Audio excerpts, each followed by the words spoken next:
Tonight on Let's Talk About Health, we're going to explore the largest organ in the human body, that's the skin. I had eczema when I was a kid, and my hands at one point were so raw. I would want to try and wear a glove and hide myself. I didn't want to leave the house. Even just turning the neck like this and the skin breaks, it's all pus and it still continues again. You'll find it very hard to get out of it. You're also straining yourself not to bend your knees or your hands, just so you don't want to break any of the skin down there. Also, should you be putting things like lemon juice, cucumbers, and honey on your face as DIY beauty products? It's so acidic. Sometimes people use it as a home remedy to remove tattoos and they end up with a hypopigmented kind of scar. Oh, wow. We've got all the answers right here on Let's Talk About Health.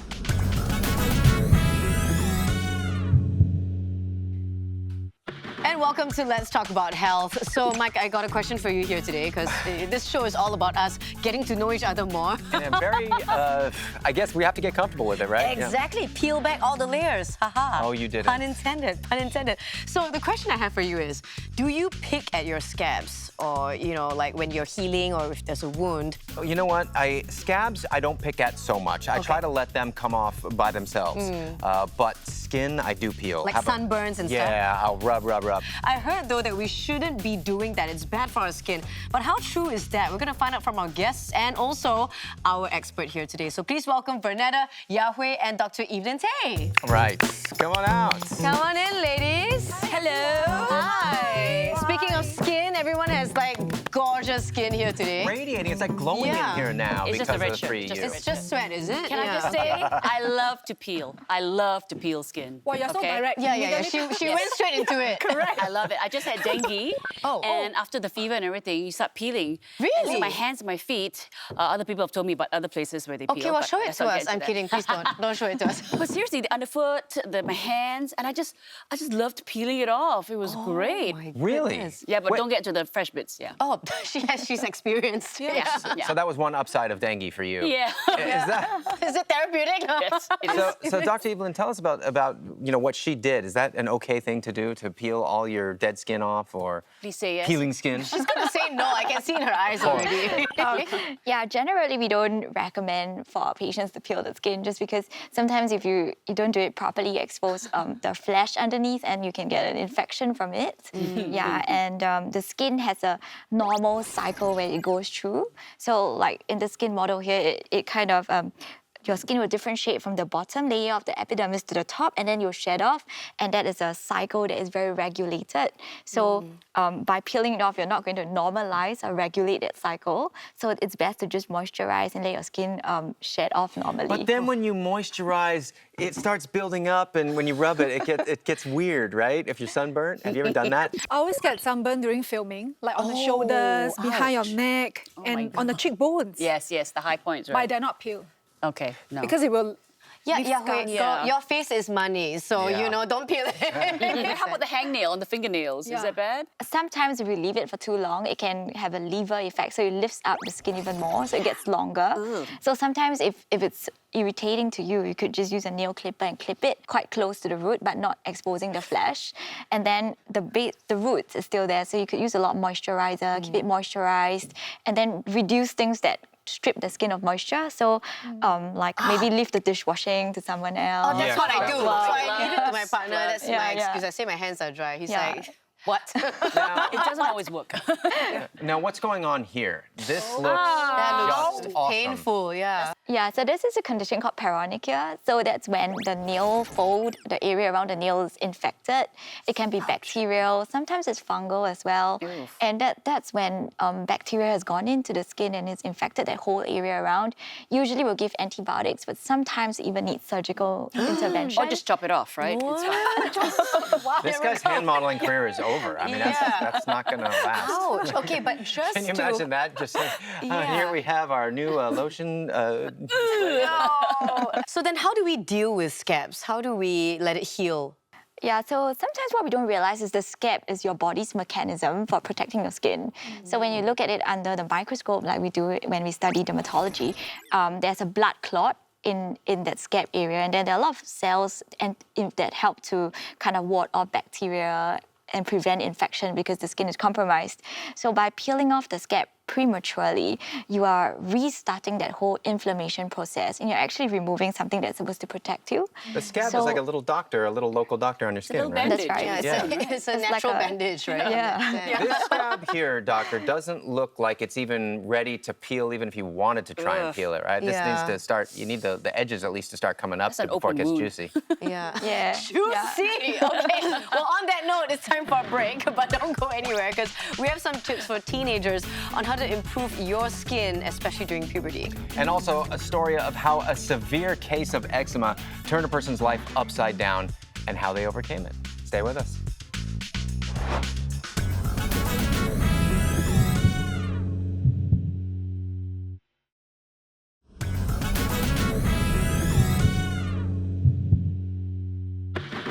And welcome back to Let's Talk About Health. So, question for you, Yahui. Skin, how was it when you were young? I'm blessed with good skin.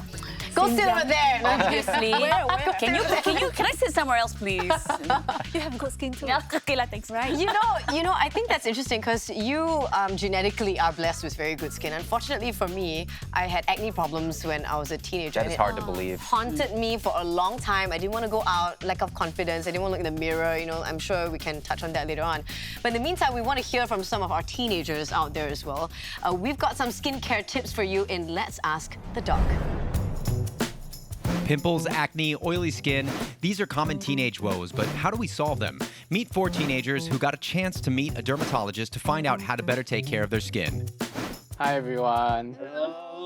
I'm 17 this year and I'm going through puberty and I've been facing a lot of acne on my face. I went to this polyclinic and they told me that I have acne or cystic lesions on my face. Is off-the-counter medication sufficient or do I have to get a prescription from a doctor? At this age where you're undergoing puberty, so they cause your skin to produce more oil. Combined with things like dead skin on your skin, you can get a bacterial infection.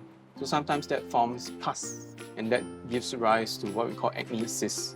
So for your condition, possibly it falls between moderate to severe, then you can use an off-the-rack or off-the-counter preparations, for example, benzoyl peroxide or salicylic acid. But when it gets more severe, then perhaps what you should do is to consult a doctor, and maybe you need like a prescription.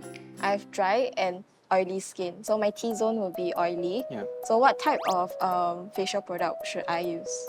So in this instance, you should choose a cleanser that is gentle on the skin. Try to find one that is fragrance-free. If you have sensitive skin, then avoid one that containing acids in the cleanser. But if you can't seem to find the right product, then maybe consult a dermatologist or your doctor. Since we all go through puberty, right? So is there any skin conditions that like different based on gender? Like maybe girls have more of like these kind of issues and like guys don't really have this? For males, actually, you tend to get larger pores, and this is inherent to the skin type. Whereas females, for example, get less open or big pores. Females are a little bit more sensitive to what we call hormonal type of acne. Usually 1 week pre-menstrual period, but they tend to get acne around the chin and lower cheek areas. If you know that you're the type that you get a premenstrual flare, is that you have to look after the skin doubly hard just before the menses, so to watch out for it. Actually, I have an eczema problem since I was born. I haven't gone to the army yet, so once I go to the army, I will be under the hot sun. And how do I protect my skin? I think it's about identifying for you what are the common triggers. Write that down and then make a conscious effort to avoid those triggers. So for some people, it could be things like sweat when you exercise. Because sweat gets trapped, you can get flares over there. So if it's sweat, you have to wipe down after activity. I think it's important that if you have eczema, to declare that at the upfront to your medical officer to assign you to a vocation that does not involve you having to be working in a dusty warehouse. Sometimes during periods of very intense stress, you may get a flare of eczema. So that's the time where you need to moisturize more to prevent the flares. So please look after your skin well and hope you all don't have to visit me one day. Oh man, I have to say that really hit home for me because like I mentioned earlier with acne-related problems as a kid, right? That really cripples your confidence and then you don't want to look into the mirror. I hate going out. If I put makeup, it gets worse. I use bangs to cover my forehead, it gets worse. You know, nothing I do makes it better. So I don't know if any of you can kind of relate to that. I haven't experienced that. I was lucky enough to not have acne when I was young. I didn't have acne, but I had pimples, and then, you know, it's because I had dirty fingers as a kid, right? You keep touching. And when we cut bangs, you know, they always say the dirt on your hair is also a factor. So hairspray, everything. We were from the 80s, so major gel and ingredients have improved along the way, I think. But I see that we also have like a bunch of ingredients in front of us. Yeah, right maybe now. natural remedies here. Why don't we start on the end? That looks like a mask. What's going on there, Dr. Tay? It looks like lunch. I don't know about you. I think this is one of the masks that Cleopatra used to use, just that maybe without the lemon. So honey is known for being antibacterial, so we sometimes use it in dressings. And the egg white is 90% water and 10% protein. So the protein component actually binds water, so it's a hydrating effect. And the lemon is acidic, so it can sometimes help exfoliate the skin a bit, as well as lighten a bit of pigmentation. But it has to be used really, really carefully because it's so acidic. Sometimes people use it as a home remedy to remove tattoos, and they end up with a hypopigmented kind of scar. Oh, wow. So it has to be used with caution and in small amounts. So it's like bleaching your skin, essentially. Yeah, like a chemical burn. So how do we apply that? So usually what people do is that they mix egg white and the honey together, and then they just add 1 or 2 drops of lemon. 1 or 2 drops. Not Okay, one so whole this is lemon, like a basically. lot. And then you put a cloth in there? No, Or so you they drink just it? it becomes a paste. I have no clue how So to it just peels off, right? It's a mask, yeah. Girl, I've tried everything. So here we have, these are for the eyes, cucumbers. You always see this on TV, right? The cucumber underneath the eyes. Yeah. Does it really does do really work? anything, or is put it it just here. relaxing? Yeah, there is some science behind it. So the cucumber, it's cool, right? So it can make the blood vessels shrink, and that reduces the puffiness and the congestion. There's also a bit of vitamin C in the cucumber as well, so that has an antioxidant property. It doesn't really harm the skin, but again, there are cucumber masks, and we sometimes formulate cucumber eye gels for our patients as well. What about milk? I mean, we're all like Greek gods and goddesses, obviously, so we should have a milk bath every once in a while, right? Milk bath. Wow, you're very rich, Yeah, how does that actually work? So milk contains lactic acid. Lactic acid is a common ingredient found in a lot of moisturizers. So what it does is that it hydrates, but it also gently encourages your skin to exfoliate. So that's why, you know, in the supermarket, you'll see goat's milk and the various kinds of milk, and sometimes even breast milk has a chemical that causes skin lightening and evens out skin tone, and we actually formulate it into a cream that can be applied, and that's probably the reason why Cleopatra bathed in milk. Cleopatra did a lot of things, that girl. She seemed like she did it all right. She knew Ton this of stuff so long ago. Yeah. Well, last but not least, we've got some tomatoes and sugar. And so this is a scrub, basically, right? You tomatoes with some sugar, scrub it on your face, and then all of a sudden you look like your Like, cousin. you look like Yahweh. No, Okay, so take us through this. Is that right? Is that what we do? Yeah, so scrubbing actually helps to exfoliate like the dead skin so that it looks smoother, it's more glowy. And then the tomato contains something called lycopene, and lycopene is a very potent antioxidant, and it can lighten the skin as well. So some oral supplements actually contain this lycopene. It's like a tomato supplement that people take for radiant, glowing skin. This one, the granules of the sugar is a bit thick, a bit coarse. Yeah. I mean, got some big granules there. skin I think might be better for the elbows and the knees instead of on the face. Where the Music skin's a to bit more Vern's ears, delicate. you can peel after that. Like, she's like, yes. Good point. Yeah. Are there any downsides to using all this food on your face or on your skin? Yeah, so food is actually meant to be consumed orally. So when we apply food substances on our face, we have to be really careful because we are not controlling the concentration, we're not controlling the pH, and we are not controlling the infection process, you know, whether it's contaminated or not. Well, whereas when it's skincare, it's actually formulated in a factory and it's all very regulated. You know, 2% is going in, 2% is going in. So if you have sensitive skin, try to just use, if you really want to try to use just small amounts on a test area to see whether you react to it. And certain things that are a bit too caustic, like the lemon, you might want to skip as well, or just be very, very careful when you use them. People sometimes they just want organic and they just want straight, you know, what they're applying. They know that there's no chemical and they feel better about it. But all natural doesn't always mean it's better. Incredible information and so useful.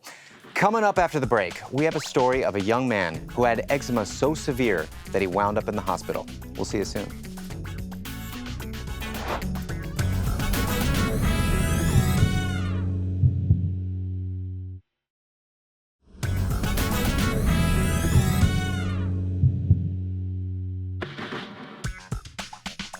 Welcome back to Let's Talk About Health. And now, we share the story of a young man's struggle with eczema. Let's take a look.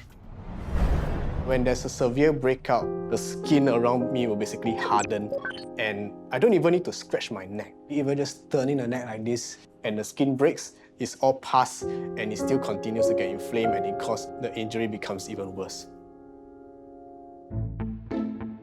Hi, my name is Javin. I'm turning 30 this year. I'm a video editor and I also run a small business. I noticed eczema kind of runs in my family. My mom has it, most of my siblings has it except my youngest brother. But when the eczema got really bad, I seemed to be having it the worst. So I always had eczema ever since I was young, but it only affected very small areas like just the back of the joints, like this area over here. When it comes very bad, you tend to shed a lot of skin. So you basically also have the headache of trying to clean all your skin flakes from wherever you have been. It can also irritate some people around me, say, oh, why you shed your skin off here? I'm like, dang it, I can't help. This is a medical condition that I can't help. Why are you blaming me for it? It affected the way I socialize with my friends. My parents did try to send me to the doctor, so they prescribed creams and all that. But when it got very severe, broke out, those creams didn't really help that much. During the NS period, I had to take only office locations. For example, when I was walking, I basically can't even bend my legs at all. I had to basically walk very stiff. For example, getting out of this chair, I would be struggling to sort of get out. It is painful and I don't want to break any skin down there.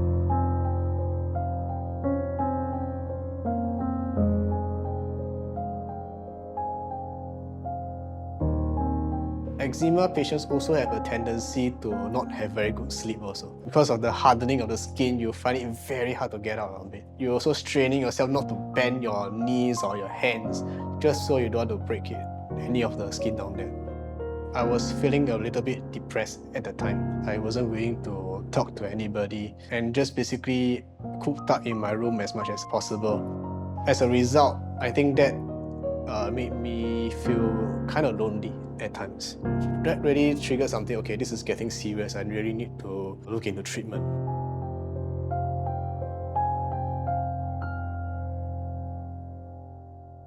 Javin had very extensive eczema. But there are basically two big groups. You can have what we call endogenous eczema, which means the causes are internal, and they could be genetic, for example. And among the endogenous eczema, atopic eczema, which Javin has, is the most common form. Most people tend to get it on the skin folds, so they get it on the front of the neck, the front of the elbows, the back of the knees. Many people think that, in fact, eczema is due to poor hygiene. In fact, that's really not true at all. People with eczema do not have skin that requires excessive washing or cleansing. It is definitely not due to poor hygiene. It's a genetic condition often associated with dry and easily irritated skin. We generally encourage people with more severe eczema to use what we call ceramide-enriched moisturizers. Not only does it restore the skin barrier, it also improves the appearance of the skin, makes the skin less irritable and less susceptible to flares of eczema. But what we tell patients to do is really to choose a moisturizer that they like, that they feel comfortable with, and to use it regularly. Even though there's no cure for it now, we are not scary people. It's just like a sickness like anything else. And the thing is, it's not contagious. Please don't shy away from us. That is a story that is very hard to identify with, and just to imagine what he is going through and has been through. I can identify with it. Tell us. I had eczema when I was a kid, and my hands at one point were so raw. Luckily, it was only my hands, not so much anywhere else in my body, but I had to soak it in crystals every night. It was the potassium manganate, and it was this purple thing which would stain my hands a bit. And when it got really bad, I would want to try and wear a glove and hide myself. I didn't want to leave the house. But after a while, it's about understanding what you're allergic to. So I can't eat a lot of white rice. I can't drink whiskey, sunflower seed oil. All that actually exacerbates it. And I found a good cream that I use daily. I recommend it to all my friends and anyone who has it. And there's a lot of people that have eczema. You'd be surprised, right? Yeah. Right now, my hands, you can still see a scar here because it gets itchy. And then things like washing up, dishes and all that, I have to wear gloves. Although if I don't, and I'm so lazy most of the time, so I wash my hands too much, and so I'm just drying things out, and it gets worse and worse. Is it easy to tell the difference between what's eczema, what's a rash, what's an insect bite, or stuff like that?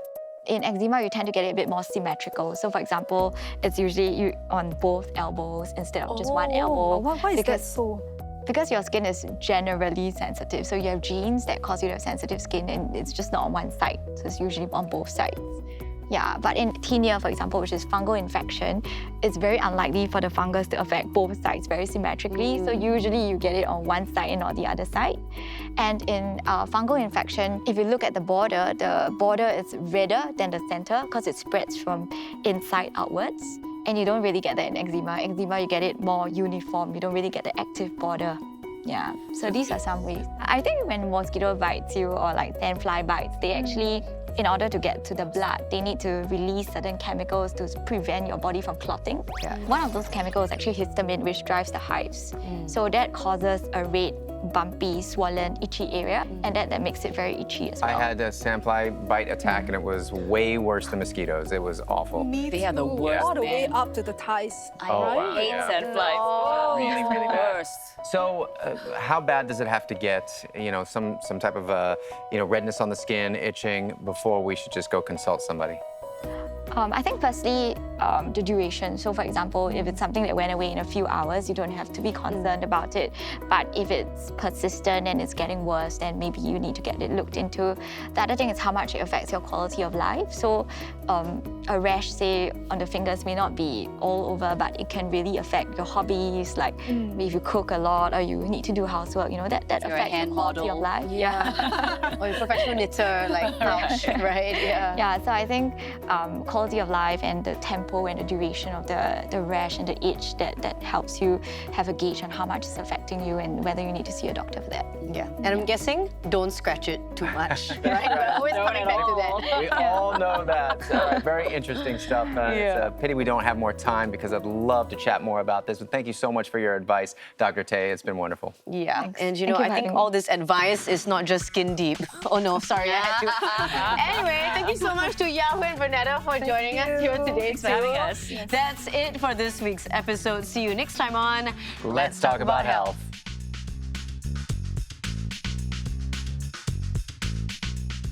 Check out all of MediaCorp's digital platforms for more content in an exclusive online series called We Need to Talk About This. During a female's menstrual cycle, it is quite normal to have some form of a discharge, but I think the colour, the consistency, and whether there are any associated symptoms, it does matter, and we really need to talk about it.